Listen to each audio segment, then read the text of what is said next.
गुरु गोविंद दो खड़े काके लागू पाएं, बलिहारी गुरु आपने गोविंद दियो बताए। दरअसल गुरु की जो महिमा है वो भगवान से भी ज़्यादा बढ़कर बताई गई है। लेकिन आज की कहानी जो मैं आपको सुनाने जा रहा हूँ, इस कहानी को सुनने के बाद शायद आप लोगों को भी गुस्सा आने लगेगा। आप लोग भी सोचने पर मजबूर हो जाएंगे, क्योंकि बात ही कुछ ऐसी है। एक पिता है जो अपने बेटे को बड़ा होकर कुछ बनाना चाहता है, उसके लिए वो हर सपने को पूरा करना चाहता है। इसलिए कक्षा 5 में जब वो बच्चा पढ़ रहा था तो उन्होंने उस बच्चे की पढ़ाई के लिए एक होम ट्यूशन लगवाया, ताकि टीचर घर पे आएगी, पढ़ा कर चली जाएगी। लेकिन शुरू से ही उस टीचर की उस बच्चे को लेकर नीयत इतनी ख़राब हो जाती है कि जब वो बच्चा 12 या 13 साल के आसपास का होता है तो उसके साथ वो शारीरिक संबंध बनाने के लिए उसे अपनी तरफ आकर्षित कर देती है। और इस तरह से लगातार लगातार चलता चला जाता है। और जब उस हद हो जाती है तो उसे लेकर भाग जाती है। जब पुलिस उसे पकड़ के लेके आती है तो पता चलता है कि शिक्षिका 5 महीने की गर्भवती है, और वो दावा कर रही है कि वो गर्भवती सिर्फ इस बच्चे की वजह से हुई है। इस घटनाक्रम का जब खुलासा होता है तो लोगों को यकीन नहीं हो रहा था कि शिक्षक ने इतना पवित्र रिश्ते को अपवित्र कैसे कर दिया है। आदाब, नमस्कार, सत श्री अकाल। मैं उस्मान सैफी। आज की जो सच्ची घटना मैं आपको सुनाने जा रहा हूँ, ये सच्ची घटना है गुजरात प्रदेश के ज़िला सूरत की। ये सच्ची घटना है। दरअसल 30 अप्रैल 2025 की सुबह 4 बजे के आसपास गुजरात पुलिस को एक सूचना मिलती है। मुखबिर के माध्यम से ये बताया जाता है कि आपको जिसकी तलाश है, दरअसल वो गुजरात राजस्थान के बॉर्डर पर एक रतनपुर जगह लगती है, वहाँ के पास में एक शामलाजी एक जगह लगती है, वहाँ जाइए। वहाँ पर एक लग्जरी गाड़ी गुजरेगी, लग्जरी बस जैसी गुजरेगी, आपको जिसकी तलाश है वो उस बस के अंदर आपको बैठे हुए मिल जाएंगे।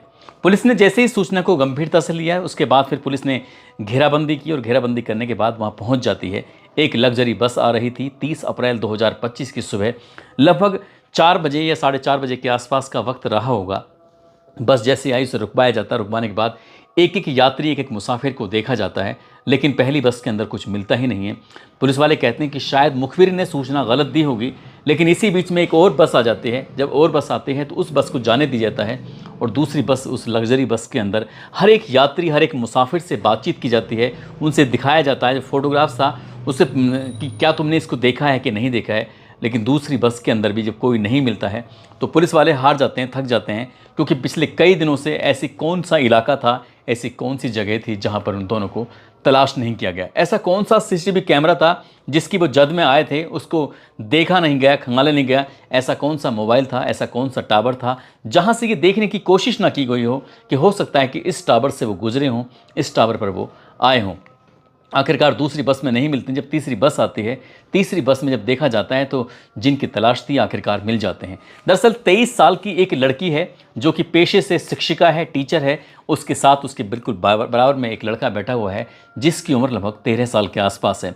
पुलिस ने उन दोनों को हिरासत में लिया, और हिरासत में लेने के बाद जब उन्हें लेके जाते हैं तो फिर उसके बाद आगे जो होता है वो वाकई अपना आप में चौंकाने वाला होता है। दरअसल 25 अप्रैल 2025 की ये बात है। व्यापारी अपने 13 साल के लड़के का इंतज़ार कर रहा था।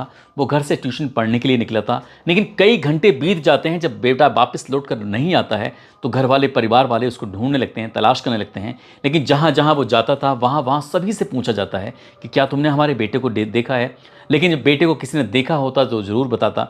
अब घर वालों ने सीसीटीवी कैमरा उस सोसाइटी का देखा, उसी से पता चलता है कि बेटा तो यहाँ से गायब हो चुका है, भाग चुका है। तभी वो पुलिस के पास जाते हैं, और पुलिस इस मामले को गंभीरता से लेती है।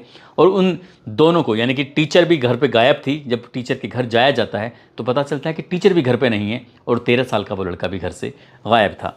आखिरकार पुलिस ने अब इस ट्यूशन टीचर से पूछा कि क्या मामला है। तो वो जो बोलती है उसको सुनने के बाद हर किसी के रोंगटे खड़े हो जाते हैं। दरअसल बात ही कुछ ऐसी होती है। वो कहती है कि मैं इसकी बच्चे की माँ बनने वाली हूँ, मेरे पेट में इसका बच्चा पल रहा है। शुरुआत में लग रहा था कि वो झूठ बोल रही है, लेकिन जब उसका मेडिकल परीक्षण कराया जाता है तो मेडिकल परीक्षण में पता चलता है कि 5 महीने और 4 दिन की ये गर्भवती है।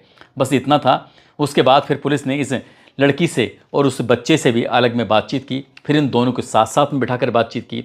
जो बात सामने आती है उसको सुनने के बाद हैरानी होती है। दरअसल जब लड़का कक्षा 5 में पढ़ रहा था तो ये लड़की भी उसी सोसाइटी में रहती है, और वो लड़का भी उसी सोसाइटी में रहता है। तो परिवार वालों को एक ट्यूशन टीचर की ज़रूरत थी, और इसके लिए किसी ने बताया कि आपके पास में एक लड़की रहती है, आप उससे ट्यूशन क्यों नहीं पढ़वाते हो। अब जब इस लड़के को ट्यूशन के लिए इस टीचर को ढूंढा जाता है, वो घर पे आने लगती है, पढ़ाने लगती है।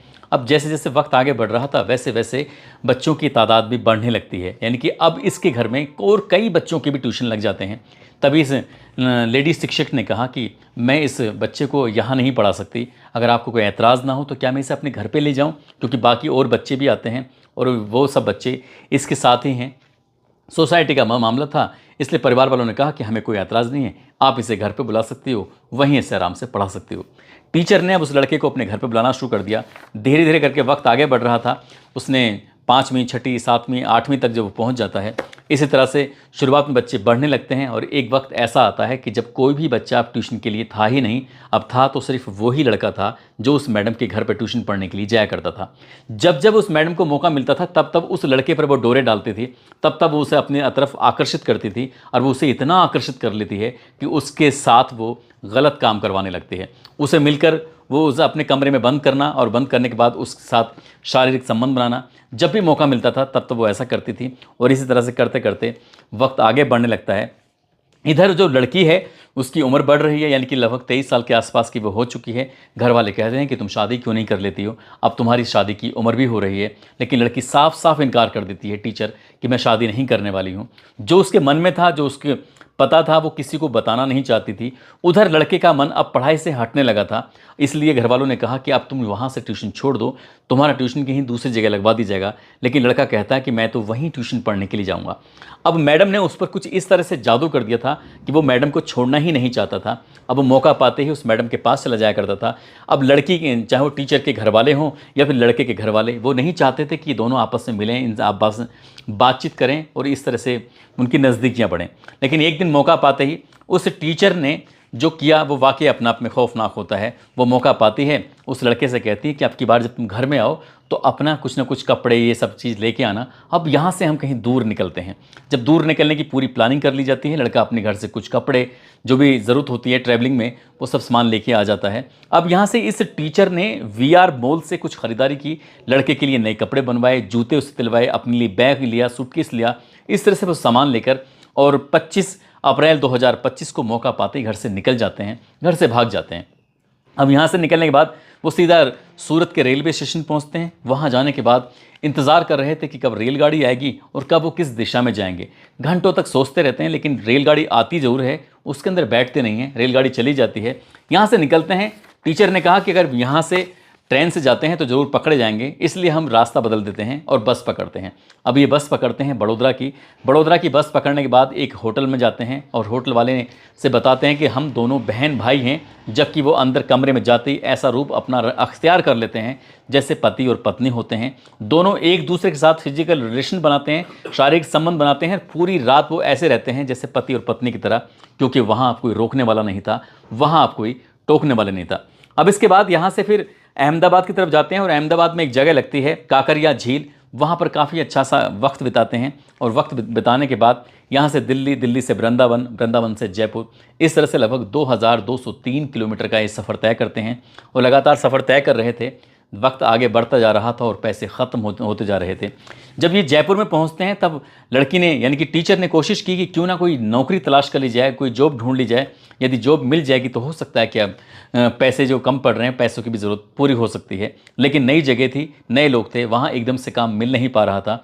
इसलिए इन्होंने प्लान बनाया कि क्यों ना यहाँ से अब निकल कर वापस चलते हैं अहमदाबाद। जब वापस जा रहे थे, इसके लिए इन्होंने राजस्थान गुजरात बॉर्डर के पास ही पकड़े जाते हैं। और पकड़े जाने की जो वजह बताई जाती है वो वजह कुछ इस तरह से होती है कि इन्होंने, लड़की जो टीचर होती है उसने अपना जो सिम कार्ड था वो तो अपने हटा दिया था, लेकिन उसने नया सिम कार्ड लिया था और नया सिम कार्ड अपने पुराने मोबाइल में ही डाल दिया था।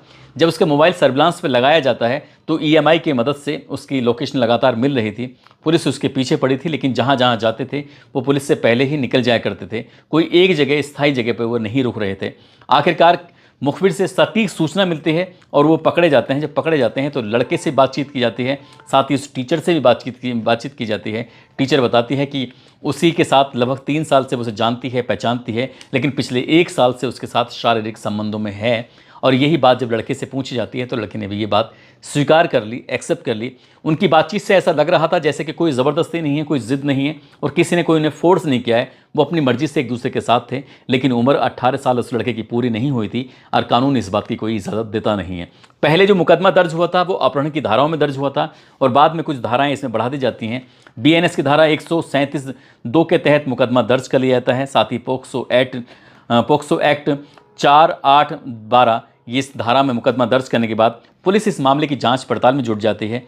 अभी इस बात को लेकर सवाल खड़े हुए हैं कि क्या वाकई उसके पेट में जो 5 महीने का गर्भ है, क्या वो 13 साल के लड़के का ही है या किसी और का है। इसके लिए डीएनए सैंपल भेजा जाता है और डीएनए सैंपल की रिपोर्ट का इंतजार किया जा रहा है ताकि इस बात की तस्दीक हो सके कि बच्चा इसी का है या नहीं है। साथ ही मनोचिकित्सकों से, डॉक्टरों से जब ये मीडिया वाले बातचीत करते हैं, पूछते हैं कि क्या इस 13 साल का बच्चा ये इस महिला को, इस शिक्षक को प्रेग्नेंट कर सकता है, तो वो कहते हैं कि इस बच्चे के अंदर शुक्राणु बन रहे होंगे तो वाकई कर सकता है। जब इतनी उम्र में एक लड़की प्रेग्नेंट हो सकती है तो लड़का भी प्रेग्नेंट कर सकता है। अब इसके लिए आगे जांच पड़ताल जारी है। पुलिस ने एफआईआर दर्ज कर ली है। महिला शिक्षिका जो होती है, इसको गिरफ्तार करने के बाद जेल भेज दिया गया है और उस लड़के के साथ अभी कुछ काउंसलिंग वगैरह की जा रही है ताकि उसके दिमाग पर, उस पर मन पर जो कुछ विपरीत प्रभाव अगर पड़े होंगे तो कम से कम वो ठीक हो जाएगा और सही दिशा में जाने लगेगा। लेकिन शिक्षिका ने जो किया है वो वाकई अपना आप में शर्मनाक है, भयानक है, सोचने पर मजबूर कर रहा है कि सबसे ज़्यादा महफूज जगह जो बताई जाती हैं वो स्कूल कॉलेज बताए जाते हैं। वहाँ भेजने के बाद कोई भी माँ बाप अपने बच्चों को लेकर फिक्रमंद नहीं होता। ट्यूशन टीचर के पास अगर बच्चे को भेजा जाता है तो वहाँ भी माँ बाप जाकर एकदम बेफिक्र हो जाते हैं। लेकिन अगर ट्यूशन टीचर या स्कूल कॉलेजों में इस तरह की घटनाएं सुनने को और देखने को मिलेंगी तो माँ बाप का भी मन एकदम कमज़ोर पड़ जाएगा कि आखिरकार अपने बच्चों को कैसे भेजें, कहाँ सुरक्षित रहेंगे। ये भी अपना आप में सोचने वाली बात है। जिस तरह से इस व्यापारी ने अपने बेटे के भविष्य के लिए कक्षा 5 से ही उसका ट्यूशन लगा लिया था, लेकिन वो एकदम बेफिक्र हो गए थे कि मैडम आती थी, पढ़ाती थी और वो उसके साथ क्या कर रही है, क्या नहीं कर रही है। ऐसे में माँ बाप की भी जिम्मेदारी बन रही थी कि कम से कम वो अपने बेटे से बातचीत करते कि कहीं वो दिक्कत में तो नहीं है, परेशानी में तो नहीं है, कहीं उसे बहलाया तो नहीं जा रहा है, कहीं उसे फुसलाया तो नहीं जा रहा है। तब शायद हो सकता है कि इस तरह की बात सामने आ जाती। इसलिए इस वीडियो को बनाने का उद्देश्य भी किसी को परेशान करना नहीं है, किसी का दिल दुखाना नहीं है, बल्कि आपको जागरूक करना है कि आप भी अपने बच्चों से बातचीत करते रहें। कहीं ऐसा तो नहीं है उन बच्चों के साथ कुछ गलत तो नहीं हो रहा है, कहीं कोई टीचर या कहीं कोई और बड़ा या कोई उसके साथ बैड टच तो नहीं हो रहा है। इसलिए अपने बच्चों के बिल्कुल नज़दीक जाकर उनसे अपनापन जाहिर करते हुए उनसे कुछ ऐसी चीज़ निकलवाने की कोशिश करें ताकि उसका भविष्य में कुछ इस तरह की घटना ना हो जाए जैसे कि गुजरात के सूरत के इस पूना पुलिस स्टेशन इलाके में घटना होती है। दोस्तों, जाते जाते दिल्ली के हरीश सिंह हैं, साथ ही बनारस के रहने वाले आदर्श सिंह हैं। आज इनका जन्मदिन है। इनको जन्मदिन की ढेरों सारी शुभकामनाएं, बहुत बहुत मुबारकबाद। साथ ही कुछ लोगों ने नाम लेने की अपील की है, जिसमें नसरीन बानो हैं, दुर्वेश शर्मा, मोहिनी शर्मा, बासु शर्मा जो कि अलीगढ़ के रहने वाले हैं, गोरखपुर से वजीर हुसैन, बिहार से कुरबान कुरैशी, सूरत से साहिल खान, झारखंड से अमित वाजपेयी, आजमगढ़ से इंदु शेखर यादव, शाहदरा से मीनू शंकर, मोहम्मद अली हसन, सचिन ठाकुर, गुलजार आलम बिजनौर से हैं, दीपा जयपुर से, शगीर अंसारी झारखंड से, कृष्णा मिश्रा बिहार से, जयंत कुमार नेपाल से, किशनगंज से मोहम्मद इकराम हैं, कानपुर से लोकेंद्र गौतम, उधम सिंह नगर से, गोपाल सिंह, शेर खान, गुड्डू पटेल मोतिहारी से, मोहम्मद यूसुफ कटिहार से, साबिर मलिक बागपत से। आप सब लोग अपना ख्याल रखें, सुरक्षित रहें। जय हिंद, जय भारत।